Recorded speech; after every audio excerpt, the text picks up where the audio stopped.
Hi friends, welcome back. I am Vivek Singhal from tradingwithvivek.com। और आज हम बात करने वाले हैं कंसाई नेरोलैक के बारे में। कंसाई नेरोलैक को पिक करने का बड़ा सिंपल सा रीजन है, इसमें एक अच्छा सा टेक्निकल चार्ट पैटर्न बना है and this is a great company, great business. और इस पर्टिकुलर चार्ट पैटर्न्स को कैसे यूज किया जाए और इसमें फर्दर आने वाले चार्ट पैटर्न्स को किस तरीके से रीड किया जाए, कैसे अपने प्रॉफिट को बुक किया जाए, और अगर प्रॉफिट बुक करने का मन नहीं है और नेक्स्ट चार्ट पैटर्न वहां पर बन जाता है तो उसको किस तरीके से देखा जाए, सारी चीजें समझेंगे। यहाँ पर बिजनेस भी देखेंगे और फाइनेंशियल्स पे भी इंपॉर्टेंट पॉइंट्स जो हैं समझने के लिए, जिसके ऊपर क्लैरिटी जरूरी है, उस चीज को भी देखेंगे और आगे बढ़ेंगे। आगे बढ़ते हुए यहां सबसे पहले अगर हम पेंट कंजम्पशन की बात करने लगे तो per capita paint consumption India में as a business global average के कंपैरिजन में बहुत कम है। इंडिया में पेंट कंजम्पशन अभी 4.1 KG per capita per year होता है ये, और ये लास्ट 7 ईयर्स में अच्छा खासा बढ़ा है। पर कैपिटा पेंट कंजम्पशन 7% के हिसाब से कंपाउंडेड एनुअल ग्रोथ रेट है 2.6 केजी के आसपास। FY12 में ये पर कैपिटा कंजम्पशन था, जो FY19 तक इंक्रीज होते होते 4.1 केजी हो गया है। तो FY19 की ये फिगर्स हमारे पास हैं और यहाँ पर 2021 की भी हमारे पास कुछ फिगर्स हैं, जिसके अकॉर्डिंग अभी फिलहाल ये इंक्रीज होकर the average consumption of paint and coating for Asia Pacific region stood at 4.7 while that of India is 4.1 KG. और ये जुलाई 2021 की न्यूज है। इसको हम समझ सकते हैं ग्लोबल एवरेज कितना है। Global average is 13 to 15 KG और इंडिया का कितना है 4.1 केजी। तो ग्लोबल एवरेज के कंपैरिजन में ये 1/3 से भी कम है। तो यहां से जो ग्रोथ का स्कोप है वो बहुत ज्यादा है। और जब हम पेंट कंजम्पशन की बात करते हैं तो यहां पर सिर्फ और सिर्फ यही ग्रोथ नहीं होती कि ग्लोबल एवरेज तक हम लोग पहुंच जाएंगे तो यहां ग्रोथ खत्म हो जाएगी। जो क्वालिटी है, जो प्राइसेस हैं, जो पेंट कंजम्पशन, क्योंकि ये पेंट कंजम्पशन यहां पर 4.1 केजी के हिसाब से बात की गई है, यहां पर अमाउंट में बात नहीं की गई है कि पर कैपिटा डेवलप्ड कंट्रीज में एंड ग्लोबल एवरेज कितने रुपीस खर्च होते हैं और इंडिया में कितने होते हैं। इस चीज की प्रोबेबिलिटी बहुत ज्यादा है कि इंडिया में जो 4.1 केजी है ये उतनी अच्छी क्वालिटी का नहीं है ऑन एन एवरेज, क्योंकि पर कैपिटा इनकम उतनी नहीं है। लेकिन ग्लोबली जब हम डेवलप्ड कंट्रीज की भी उसमें बात करते हैं एंड सेमी डेवलप्ड की भी बात करते हैं, लाइक चाइना एंड बाकी एशिया में जो बाकी कंट्रीज हैं जहां पर कैपिटा इनकम इंडिया से ज्यादा है, तो यहां पर दोनों तरीके से ग्रोथ आएगी। एक तो पर कैपिटा केजी में ग्रोथ आएगी, दूसरा जो क्वालिटी है उसमें इंप्रूवमेंट आने की वजह से जो प्राइसेस हैं पर केजी उसमें भी ग्रोथ आएगी। तो यहां दोनों तरीके से ग्रोथ आएगी, यहां पर ये चीज बिल्कुल साफ है। और पिछले 10-12 सालों में 10-12 ईयर्स में हमने ये ग्रोथ लगातार देखी भी है। तो इस सिनेरियो में क्या होता है कि जो लीडिंग कंपनीज हैं इस पर्टिकुलर बिजनेस की, उन कंपनीज में बाय ऑन डिप्स की एक स्ट्रेटजी बड़े अच्छे से काम करती है। लेकिन बाय ऑन डिप्स भी हमें टेक्निकल चार्ट पैटर्न्स को ध्यान में रखकर करना चाहिए एंड जो कंपनी स्पेसिफिक या इंडस्ट्री स्पेसिफिक जो रॉ मेटेरियल के प्राइसेस हैं और जो उनकी प्राइसिंग पावर है, उन चीजों को भी ध्यान में रखना चाहिए। तो जैसे हम रॉ मेटेरियल की बात कर रहे हैं तो पेंट इंडस्ट्री के लिए सबसे बड़ा रॉ मेटेरियल है क्रूड ऑयल। तो क्रूड ऑयल के प्राइसेस जब जब बढ़ते हैं, इनके जो मार्जिन है वो श्रिंक हो जाते हैं, और जब उनके प्राइसेस कूल ऑफ हो जाते हैं तो इनके मार्जिन अच्छे हो जाते हैं और प्रॉफिटेबिलिटी के ऊपर इसका इंपैक्ट आता है। तो जब हम नेट प्रॉफिटेबिलिटी की बात करने लगे तो हम यहां पर ऑपरेटिंग प्रॉफिट मार्जिन की बात करते हैं। ये 2009, 13, 14, हम यहां पर अगर 13-14 की बात करने लगे तो उसके बाद में 2017 में मार्जिन इंक्रीज हुए, 12% से 13 हुआ, 13 से 16 हुआ, 18 हुआ, 17 हुआ। लेकिन उसके बाद से 14 हुआ, फिर 15, 17 and now this is 10। Why this is 10 now?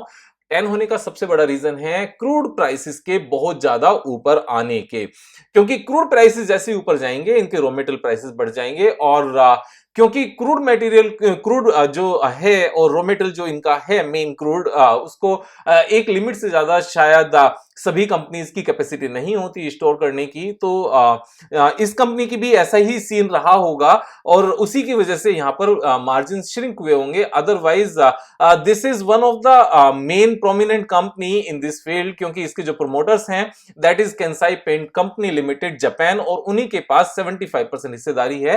That is the maximum permissible limit for the promoters to own in a listed company other than government companies, क्योंकि गवर्नमेंट कंपनीज के केस में यहां पर 75% जैसी कोई लिमिटेशंस नहीं है।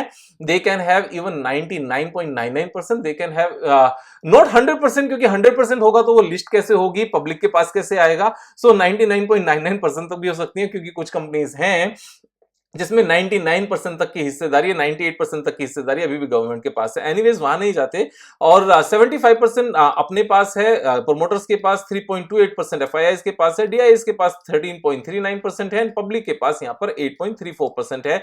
जो पीयर ग्रुप में रिटेल पब्लिक में सबसे कम हिस्सेदारी पब्लिक के पास इसी कंपनी में है, बाकी में इससे ज्यादा है। क्योंकि पब्लिक होल्डिंग की अगर हम बात करने लगे तो केंसाई नेरोलैक में दिस इज 8.34% और बाकी सब में इवन एशियन पेंट्स में 20.37% है, बर्जर पेंट में 10% है एंड केंसाई नेरोलैक में 8% है, बाकी में तो इससे भी बहुत ज्यादा है। जहां तक आरओसी की बात करने लगे, आरओसीई यहां पर इसलिए कम है क्योंकि करंट ईयर में जो नेट प्रॉफिट है वो कम हो गया है, और वो कम हुआ है ऑपरेटिंग प्रॉफिट के कम होने की वजह से। अदरवाइज अगर हम रेवेन्यू की बात करने लगे तो रेवेन्यू यहां पर लगातार इंक्रीज हुआ है, रेवेन्यू में कोई कमी नहीं आई है, और जब तक रेवेन्यू इंक्रीज होती रहती है वहां प्रॉफिटेबिलिटी अपने आप से over a period of time next year या उससे नेक्स्ट ईयर अपने आप से ठीक हो जाएगी। तो यहां अगर हम पी रेशो की बात करने लगे, पी रेशो 70 है। 70 किस लिए है? क्योंकि करंट ईयर में नेट प्रॉफिट रेवेन्यू के हिसाब से कम हुआ है, that is the only reason. Otherwise अगर जिस हिसाब से यहां ऑलमोस्ट 26%, 27% सेल्स यहां पर इंक्रीज हुई है, अगर सेम तरीके से नेट प्रॉफिट यहां पर इंक्रीज हुआ होता तो ये 700 करोड़ के आसपास का नेट प्रॉफिट होता, जो 359 है क्रूड ऑयल के बढ़ने की वजह से, और 700 अगर ये नेट प्रॉफिट होता तो जो पी रेशो 70 नजर आ रही है अभी वो 35 होती। तो यहां पर पी रेशो जो ज्यादा है वो इसलिए ज्यादा नहीं है कि शेयर का प्राइस बढ़ गया है, बल्कि इसलिए ज्यादा है कि करंट माहौल की वजह से, करंट इकोनॉमिक सिनेरियो की वजह से जो रॉ मटेरियल के प्राइसेस बढ़े हैं उसकी वजह से प्रॉफिट मार्जिन्स यहां पर कम हो गए, प्रॉफिटेबिलिटी कम हो गई। जैसे ही क्रूड प्राइसेस यहां पर कूल ऑफ होंगे ये वापस से ऊपर जाना शुरू हो जाएगा और पी रेशो अपने आप से एडजस्ट हो जाएगा। साथ में पी रेशो प्राइसेस के नॉर्मल होने से तो होगा ही, उसके साथ चलते हुए जो इनका कैपेसिटी एक्सपेंशन हो रहा है लगातार, जो 957 के आसपास इनका फिक्स्ड एसेट्स था, इंक्रीज होकर 1000, देन 14,000, 1900, 2000 एंड सीडब्ल्यूआईपी में 2000। इसकी वजह से जो फर्दर सेल्स इंक्रीज होगी उसके सेम रेशो में जो नेट प्रॉफिटेबिलिटी इंक्रीज होगी वो एक मींस एडेड एडवांटेज है। और इस बात को हम यहां से भी देख सकते हैं कि कंसिस्टेंटली कंपनीज के नेट प्रॉफिट इंक्रीज हुए हैं और कंसिस्टेंटली कंपनी की सेल्स इंक्रीज हुई है, और सेम ही तरीके से कंपनी की कंसिस्टेंटली जो कैपेसिटी है उसको इंक्रीज किया गया है, और इस कैपेसिटी को इंक्रीज करने में बोरोइंग को यूज नहीं किया गया है। जो बोरोइंग इनकी अब से ऑलमोस्ट 10-12 इयर्स पहले थी, ऑलमोस्ट सेम ही अभी है। तो जितना भी इन्होंने कैपेसिटी को इंक्रीज किया है वो अपनी प्रॉफिटेबिलिटी के बेस पर किया है। ये सबसे मेन पॉइंट होता है, जब भी कैपेसिटी इंक्रीज हो रही हो तो हमें इस बात का ध्यान रखना चाहिए कि कैपेसिटी बोरोइंग के साथ इंक्रीज हो रही है, कैपेसिटी अपने पैसे से इंक्रीज हो रही है। अगर कैपेसिटी अपने पैसे से इंक्रीज हो रही है तो उससे अच्छा कुछ नहीं हो सकता। सो business wise and financial wise this company is by on dips company. अब टेक्निकल चार्ट पैटर्न की बात करते हैं। टेक्निकली आज इसने एक बड़ा अच्छा मूव दिखाया and it is making a reverse head and shoulder pattern. बड़ा छोटा सा पैटर्न है यहां पर, this is the shoulder and this is the head and this is the right shoulder, और उसके बाद में इसने आज ब्रेकआउट दिया। जब ये टॉप पर पहुंचा तो आज इसकी जो मूवमेंट थी कल के कंपैरिजन में जो टॉप लेवल तक थी, आज का जो इंट्राडे हाई था, अगर हम कल के क्लोजिंग प्राइस से देखने लगे देन दिस इज मैसिव 13.43%, लेकिन बंद होते होते ये नीचे आकर बंद हुआ, और कितने परसेंट बंद हुआ? This is 7.73%, 7.83%। तो ये एक अच्छी बात है। अच्छी बात किसके लिए है कि टेक्निकल चार्ट पैटर्न भी बन गया, ब्रेकआउट भी हो गया, वॉल्यूम के साथ भी हो गया, और उसके बाद में अपॉर्चुनिटी भी आ गई क्योंकि वापस से थोड़ा सा रिट्रेस होकर बंद हुआ। अब यहां पॉइंट ये देखते हैं कि अभी इसमें ऊपर जाने की गुंजाइश कितनी है। अगर हम इसका टेक्निकल चार्ट पैटर्न देखें, मैक्सिमम डेप्थ को पिक कर लें और इसको ऊपर की तरफ ब्रेक इवन मींस जो इसका नेकलाइन है उसके ऊपर अगर प्लॉट कर लें तो करंट प्राइस से लेकर और प्रोबेबल नेट प्रॉफिट जो निकल कर आता है दिस इज 9.8%, तो ऑलमोस्ट 10% का इमीडिएट मूव नजर आता है। और इस तरह के 10% मूवमेंट आने के लिए इतनी बड़ी गिरावट के बाद और इतनी बड़ी गिरावट में भी एक और इंपॉर्टेंट पॉइंट है, वो क्या है, एशियन पेंट।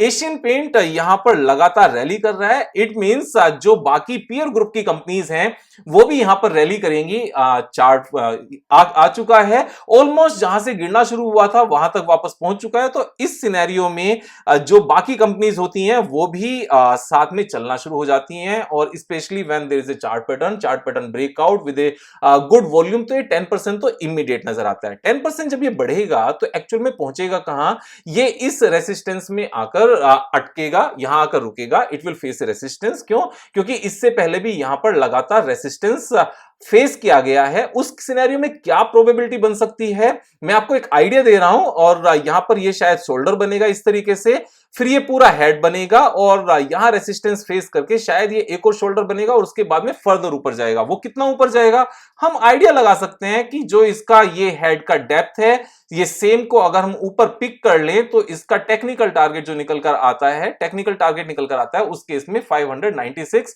ऑलमोस्ट 600, अगर हम इसको थोड़ा सा ठीक से प्लॉट कर लेते हैं 600 निकल कर आता है। नाउ करंट प्राइस से लेकर 600 तक का जो प्रोबेबल गेन है दैट इज 38.44%। तो अगर पूरा एक साल भी इस प्राइस को आने में लग जाए तब भी 38.44% एक बहुत अच्छा गेन होता है। लेकिन हम यहां पर अगर शॉर्ट टर्म की बात करें तो ये 10% तो विद इन ए मंथ नजर आता है। टेक्निकल चार्ट पैटर्न इसी तरह से काम करते हैं, खासतौर से जब जब मार्केट में नजर आ रहा हो कि एक मोमेंटम बना हुआ है, रैली बनी हुई है, उस मोमेंटम में जितने भी शॉर्ट टर्म पर टेक्निकल चार्ट पैटर्न्स बनते हैं उनसे क्विक गेन लेने की यहां पर एक अपॉर्चुनिटी क्रिएट होती है। हमें उस चीज को मिस नहीं करना चाहिए, तो ये सेम अपॉर्चुनिटी है।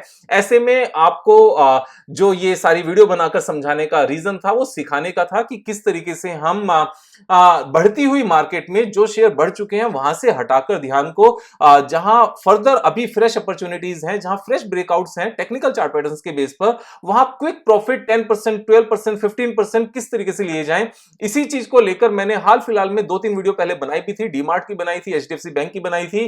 Both are trading on the same pattern, जो टेक्निकल चार्ट पैटर्न सजेस्ट कर रहे थे उसी के हिसाब से वो अभी भी ट्रेड कर रहे हैं, उसमें पैसा बन रहा है। तो आप अपने हिसाब से ट्रेड लेंगे, मेरे कहने से यहां पर सीखेंगे। मेरे कहने से एक काम और करना है, अगर सब्सक्राइब नहीं किया तो सब्सक्राइब कर ले, दोस्तों को सब्सक्राइब कराएं, लाइक कराएं, शेयर कराएं, और कल फिर मिलेंगे एक नई वीडियो के साथ। तब तक मुझे करो, thank you so much, have a nice day.